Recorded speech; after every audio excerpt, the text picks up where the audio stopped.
खेल है संभावनाओं का राजनीति।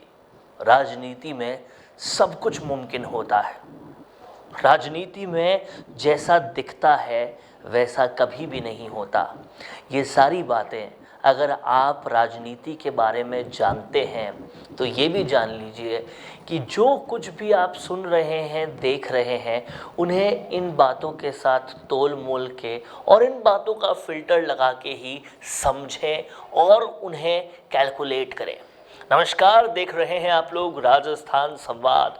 राजस्थान की राजनीति को पूरी तरह से ब्रेक डाउन करके, पोस्टमार्टम करके आप तक पहुंचाना, विश्लेषण करके आपको बताना, यही काम है राजस्थान संवाद का। इसके लिए अगर आपने अभी तक संवाद को सब्सक्राइब नहीं किया है तो तुरंत कर लीजिए।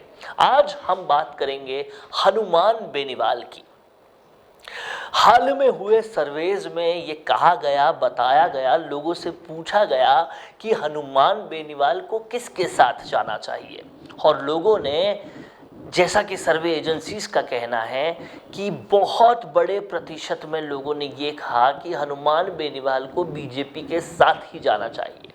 हालांकि फिलहाल हनुमान बेनीवाल अपने हर भाषण में ये कह रहे हैं कि मैं ना तो कांग्रेस के साथ जाऊंगा, ना बीजेपी के साथ जाऊंगा, तीसरे मोर्चे के अपने भाइयों के साथ ही रहूंगा। लेकिन लोगों की जो चाहत है, लोगों का जो कहना है, वो यही कहना है कि हनुमान बेनीवाल बीजेपी के साथ जाएं।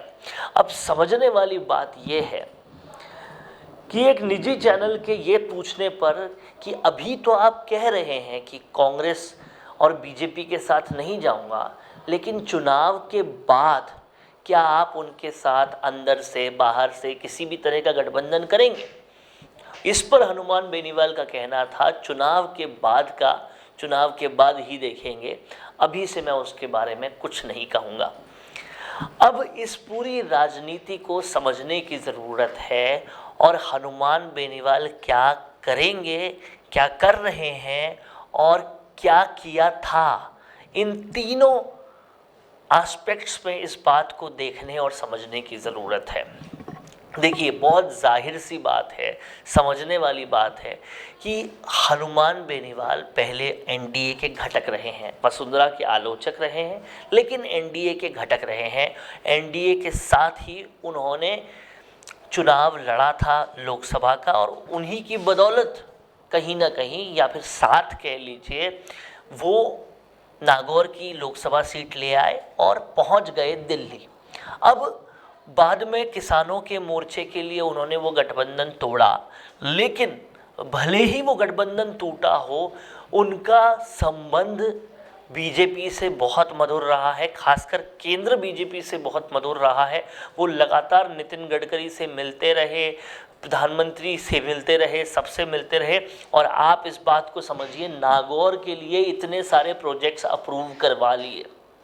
अब ऐसे में हनुमान बेनीवाल भले ही अभी ये कह रहे हों कि वो बीजेपी के साथ नहीं आएंगे, लेकिन पर्दे के पीछे की सच्चाई ये भी यथासंभव हो सकती है कि वो बीजेपी के लिए ही कांग्रेस के वोट काटने का काम करेंगे और बाकी तमाम सारी छोटे दलों को साथ में लेकर कांग्रेस के वोट काटेंगे।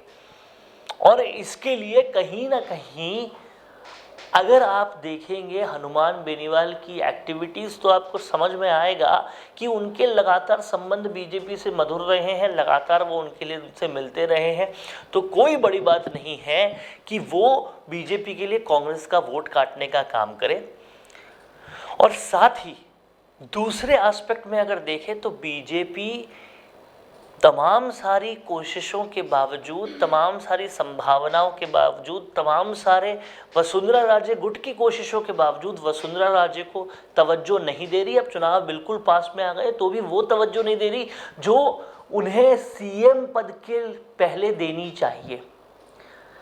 इसका भी एक वजह ये हो सकती है कि बहुत सारे घटक दल हनुमान बेनीवाल समेत वसुंधरा की वजह से बीजेपी से न जुड़ना चाहें और इसीलिए उनको तवज्जो नहीं दे रहे ताकि उनका जुड़ना संभव रहे। अब सबसे बड़ी बात यह है कि अगर हनुमान बेनीवाल बीजेपी के साथ जुड़ते हैं अंदर से बाहर से किसी भी तरीके से, तो विधानसभा और लोकसभा में जितना फायदा बीजेपी को उनके आने से है, उससे कई ज़्यादा फायदा हनुमान बेनीवाल को बीजेपी के आने से है।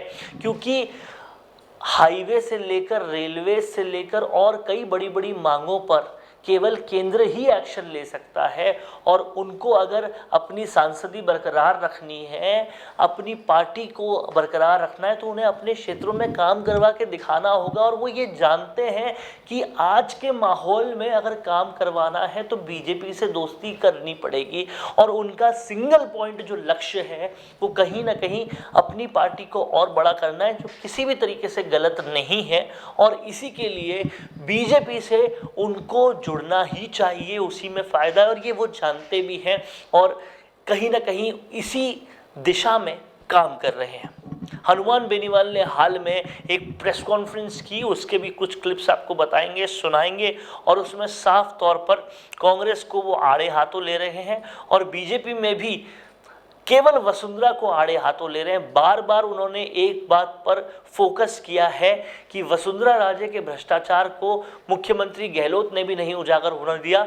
वही बात जो सचिन पायलट कह रहे थे, बार बार वही चीज़ को वो दोहरा रहे हैं। हालांकि सचिन पायलट से पहले भी कहीं ना कहीं हनुमान बेनीवाल ने मुख्यमंत्री गहलोत और पूर्व मुख्यमंत्री वसुंधरा राजे के गठबंधन या उनकी दोस्ती के बारे में लगातार बात करते रहे हैं।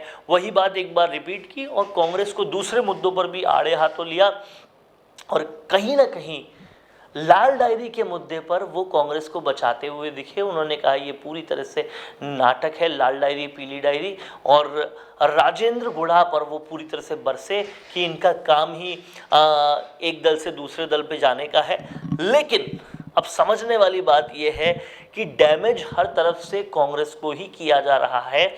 एक तरफ राजेंद्र गुढ़ा अलग से डैमेज कर रहे हैं, एक तरफ हनुमान बेनीवाल दूसरे घटकों के साथ मिलकर कांग्रेस का वोट काटने की पूरी तैयारी के साथ आगे बढ़ रहे हैं, और तीसरी तरफ अगर आप देखें तो कहीं ना कहीं कांग्रेस को घेरने का सारा इंतज़ाम बीजेपी ने भी कर लिया है। ऐसे में तीन तरफ से तो ये काम हो रहा है, और चौथी तरफ से साइलेंटली कहीं ना कहीं सचिन पायलट का गुट भी यही कर रहा है, क्योंकि वो न ज़्यादा सक्रिय है और अंदर खाने भीतर घात हो रही है। उस भीतर घात का कहीं ना कहीं एक रिजल्ट राजेंद्र गुढ़ा भी है, ऐसा भी सियासत में कई लोग मान रहे हैं। तो कहीं ना कहीं चौतरफा अटैक जो है वो कांग्रेस पे हो रहा है, और हनुमान बेनीवाल को बीजेपी के साथ ही जाना चाहिए। और जिस तरीके से लगातार जो कार्यप्रणाली देखी जा रही है आरएलपी की, उससे लगता भी यही है कि वो बीजेपी के साथ जाने वाले हैं। क्या कुछ कहना है आपका, क्या मानना है आपका, लिखिए कमेंट बॉक्स में, और देखते रहिए राजस्थान संवाद। नमस्कार। कौन देखता है अब टीवी पर आपको कितनों ने देखा, ये कैसे पता चलेगा? घर घर इंटरनेट पहुंचने के बाद अब सब कुछ है डिजिटल। आपका वीडियो कितनों ने देखा ये हर पल आपको पता चलेगा, इसलिए डिजिटल मीडिया में बनाइए अपनी पहचान।